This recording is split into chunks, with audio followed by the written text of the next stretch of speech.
বিসমিল্লাহির রহমানির রহিম। পরম করুণাময় ও অসীম দয়ালু আল্লাহর নামে শুরু করছি।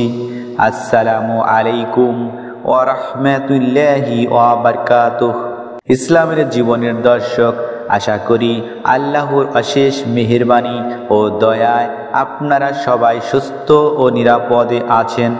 সম্মানিত ভাই ও বোনেরা, আজকের আমলটি খুবই কার্যকর ও গুরুত্বপূর্ণ। কেননা আজকের ভিডিওতে আমি যে জিকিরের আমলের কথা বলবো, অর্থাৎ ফজর নামাজের পর আজকের জিকিরের আমলটি যদি করেন, রহিম রহমান আল্লাহ এই জিকিরের আমলের পুরস্কার হিসেবে আপনার জীবন থেকে দুঃখ কষ্ট দূর করবেন। শুধু তাই নয়, টাকার অভাব দূর করবেন, মনের সব আশা পূরণ করবেন ইনশাআল্লাহ। খুবই পাওয়ারফুল একটি আমল। আমি আপনার মুসলিম ভাই হিসাবে বলছি, যদি আপনাদের সংসারে টাকার অভাব থাকে অথবা আপনার মনের কোনো প্রকার চাওয়া বা আশা পূরণ হচ্ছে না, যে ভাই ও বোনদের বেশি পরিমাণে টাকা বা অর্থের প্রয়োজন, এমনকি জীবনে সফলতার জন্য কোনো প্রকার আশা পূরণ হচ্ছে না, সেই ভাই ও বোনদের বলছি আজকের জিকিরের আমলটি করে দেখুন। চোখের পলকে দোয়া কবুল হবে। হঠাৎ করেই নদীর জোয়ারের মতো ধন সম্পদ টাকা পয়সা আসবে, ধারণাই করতে পারবেন না। শুধু তাই নয়, আপনাদের মনের আশা পূরণ হবে, আপনাদের চাওয়াগুলো পূরণ হতে শুরু করবে মহান আল্লাহর ইচ্ছায়।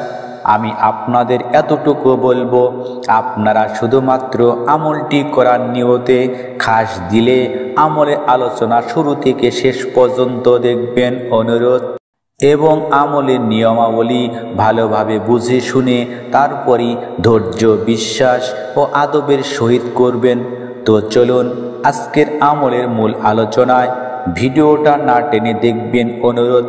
ভাই ও বোনেরা, আজকের জিকিরের আলোচনা শুনলে ও দেখলে জানতে পারবেন যে শব্দের জিকির করলে টাকার অভাব হবে না, মনের আশা পূরণ হবে ইনশাআল্লাহ। 5 ওয়াক্তের নামাজের পর কিছু দোয়া ও জিকির রয়েছে, যে শব্দ বা বাক্যের জিকির করলে মহান আল্লাহ খুব বেশি খুশি বা সন্তুষ্ট হন। শুধু তাই নয়, 5 ওয়াক্তের নামাজের পর জিকিরগুলো যদি করে আমরা যদি রহিম রহমান আল্লাহকে সন্তুষ্ট করতে পারি, মহান আল্লাহ দুনিয়াতে ও আখিরাতে পুরস্কার দিবেন। এসব পুরস্কারের মধ্যে সর্বনিম্ন পুরস্কার হলো টাকা পয়সা ধন সম্পদ দান করবেন। এছাড়াও মনের সকল আশা পূরণ করবেন, রোগ বালা মুসিবত দূর করবেন, মৃত্যুর পর জান্নাত দান করবেন ইত্যাদি। ভাই ও বোনেরা, অন্যান্য 4 ওয়াক্তের চেয়ে ফজরের নামাজের গুরুত্ব ও ফজিলত অনেক। আর এই কারণেই ফজর নামাজের পর কয়েকটি কার্যকর জিকিরের আমলের কথা বলবো। ফজর নামাজের পর যে জিকিরের আমলটির কথা বলবো, জানার আগে আসুন মহান আল্লাহ যেন আমাদের আমলটি কবুল করেন, তার জন্য একটু প্রার্থনা করি। হে রহিম রহমান আল্লাহ, তুমি আমাদের আমলটি কবুল করো, আমাদের সংসারের অভাব অনটন দূর করো, মনের আশাগুলো পূরণ করো, বালা মুসিবত দূর করো। সকলে বলুন আমিন।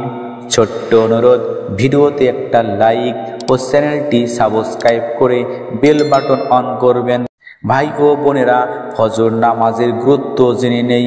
ফজর নামাজের পর রাসূল সাল্লাল্লাহু আলাইহি সাল্লাম থেকে বিভিন্ন আমলের কথা প্রমাণিত রয়েছে। ফজর নামাজের পর আছে বেশ কিছু গুরুত্বপূর্ণ আমল। 5 ওয়াক্ত নামাজের মধ্যে ফজরের নামাজের গুরুত্ব ও ফজিলত বেশি। ফজরের নামাজের সওয়াব ও ফজিলতের কথা বহু হাদিসে আছে। রাসূল সাল্লাল্লাহু আলাইহি সাল্লাম বলেছেন, যে ব্যক্তি ঠান্ডা সময়ে নামাজ ঠিকমতো আদায় করে সে জান্নাতে প্রবেশ করবে এবং তার দোয়া ও আমল কবুল হবে। মুসলিম শরীফের হাদিস, হাদিস নং 1324। অন্য একটি হাদিসে এসেছে, রাসূল সাল্লাল্লাহু আলাইহি সাল্লাম বলেছেন, যে ব্যক্তি সকাল বেলায় বেশি বেশি জিকির আজগার দোয়া পাঠ করবে সেই আমলকারীকে দুনিয়া ও আখিরাতে আল্লাহ সন্তুষ্ট করবেন। তিরমিজি শরীফের হাদিস, হাদিস নং 3389। ভাই ও বোনেরা, এখন জেনে নিন ফজর নামাজের পর যেসব শব্দ বা জিকিরের আমল করবেন। ফজরের ফরজ নামাজের পর প্রথমে আপনারা আল্লাহু আকবার একবার বলবেন, এরপর আস্তাগফিরুল্লাহ আস্তাগফিরুল্লাহ আস্তাগফিরুল্লাহ 3 বার পাঠ করবেন। এর অর্থ আল্লাহ মহান, হে আল্লাহ আমি তোমার কাছে ক্ষমা প্রার্থনা করছি। এরপর আপনারা আল্লাহুম্মা আনতাস সালাম ওয়া মিনকাস সালাম তাবারাকতা ইয়া জাল জালালি ওয়াল ইকরাম, এই দোয়াটি আপনারা 7 বার পাঠ করবেন। অর্থ, হে আল্লাহ তুমি শান্তিময়, তোমার কাছ থেকে শান্তি অবিতীর্ণ হয়, তুমি বরকতময়, হে পরাক্রমশালী ও মর্যাদা প্রদানকারী। হাদিসে এসেছে, সাওবান রাদিয়াল্লাহু আনহু থেকে বর্ণিত, তিনি বলেন, রাসূল সাল্লাল্লাহু আলাইহি ওয়াসাল্লাম যখন সালাম ফিরাতেন তখন তিনি 3 বার ইস্তেগফার পড়তেন, অর্থাৎ আস্তাগফিরুল্লাহ আস্তাগফিরুল্লাহ আস্তাগফিরুল্লাহ বলতেন। তারপর বলতেন, আল্লাহুম্মা আনতাস সালাম ওয়া মিনকাস সালাম তাবারাকতা ইয়া জাল জালালি ওয়াল ইকরাম। সহিহ মুসলিম শরীফের হাদিস, হাদিস নং 218। আবু দাউদ শরীফের হাদিস, হাদিস নং 1221। সর্বশেষ আপনারা আল্লাহর একটি গুণবাচক নাম ইয়া রাজ্জাক নামটি জিকির করবেন। ইয়া রাজ্জাক বা আর রাজ্জাক অর্থ রিজিক দাতা। তিনি সমস্ত সৃষ্টির রিজিক দাতা। ঊর্ধ্ব জগৎ ও নিম্ন জগতের এমন কোনো সৃষ্টি নেই যে তার রিজিক ভোগ করে না, সকলে তার দয়ার সাগরে ডুবে আছে। আল্লাহু তাআলা পবিত্র কোরআনে বলেন, ইন্নাল্লাহা হুয়ার রাজ্জাকুন, অর্থ নিশ্চয় আল্লাহই রিজিক দাতা। সূরা আস-জারিয়াত আয়াত নং 58।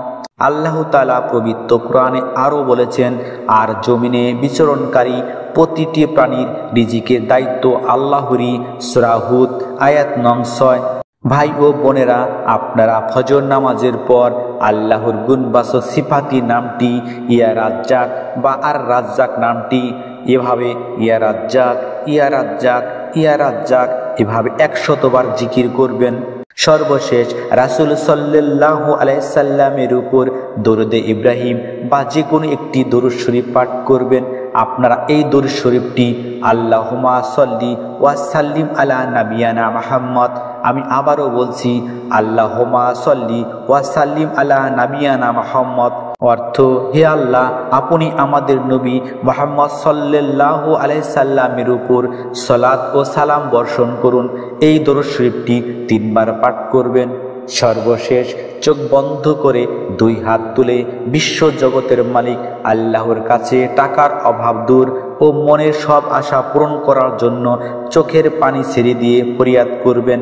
মহান আল্লাহ সবার দোয়া ও আমল কবুল করুন, আমিন সুম্মা আমিন। আসসালামু আলাইকুম ওয়া রাহমাতুল্লাহি ওয়া বারাকাতুহু।